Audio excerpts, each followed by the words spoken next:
অন্তর্বর্তীকালীন সরকার মঙ্গলবার খালেদা জিয়াকে রাষ্ট্রের অতি গুরুত্বপূর্ণ ব্যক্তি ভিভিআইপি ঘোষণা করার সিদ্ধান্ত নেয়। এর মধ্যে দিয়ে সাবেক এই প্রধানমন্ত্রীর নিরাপত্তার দায়িত্ব এসএসএফকে দেওয়ার ব্যবস্থা করা হয়েছে।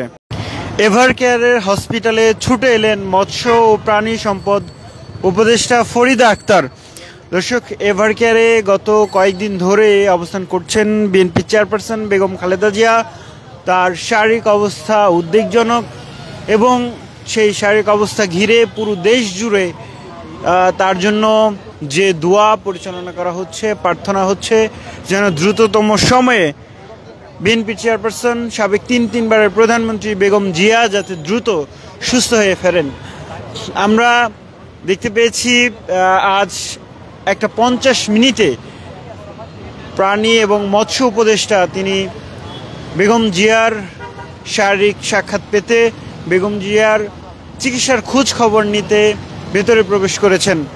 সেই সাথে যুক্তরাজ্যের একটি বিশেষজ্ঞ চিকিৎসক টিম এভারকেয়ার হাসপাতালে প্রবেশ করেছে। একটু জানিয়ে রাখি যে বিমানের উড্ডয়ন, সেনাবাহিনী এবং বিমান বাহিনীর দুটি বিমান এভারকেয়ার হাসপাতালের নিকটস্থ উন্মুক্ত মাঠে প্রস্তুতিমূলকভাবে উড্ডয়ন করা হবে। সে উড্ডয়নে কে ঘিরে সরকারিভাবে সতর্কবার্তা দেওয়া হয়েছে। এভারকেয়ারের কাছে হেলিকপ্টার নামবে, বিভ্রান্ত না হওয়ার পরামর্শ সরকারের। এবং সাবেক প্রধানমন্ত্রী বেগম খালেদা জিয়া যেখানে চিকিৎসাধীন রয়েছে সেই মাঠে দুটি এভারকেয়ার হাসপাতালের নিকটস্থ মাঠে পরীক্ষামূলকভাবে ওঠানামা করবে জানিয়েছে এবং এ নিয়ে বিভ্রান্ত না হওয়ার অনুরোধ জানিয়েছে। প্রধান উপদেষ্টার দপ্তর থেকে এই নির্দেশনা জানানো হয় এবং বুধবার প্রধান উপদেষ্টার দপ্তরের এক বার্তায় বলা হয়, বিশেষ নিরাপত্তা বাহিনী এসএসএফ এর নিরাপত্তা প্রোটোকল অনুযায়ী আগামী 4 ডিসেম্বর 2025 12 ঘটিকা থেকে বিকেল 4 ঘটিকার মধ্যে এভারকেয়ার হাসপাতালের নিকটস্থ দুটি উন্মুক্ত মাঠে বাংলাদেশ বিমান বাহিনী এবং বাংলাদেশ সেনাবাহিনীর পরীক্ষামূলক অবতরণ উড্ডয়ন পরিচালনা করবে। এ বিষয়ে কোনো ধরনের অপপ্রচার, কোনো ধরনের বিভ্রান্তি ছড়াতে অনুরোধ করা হয়েছে।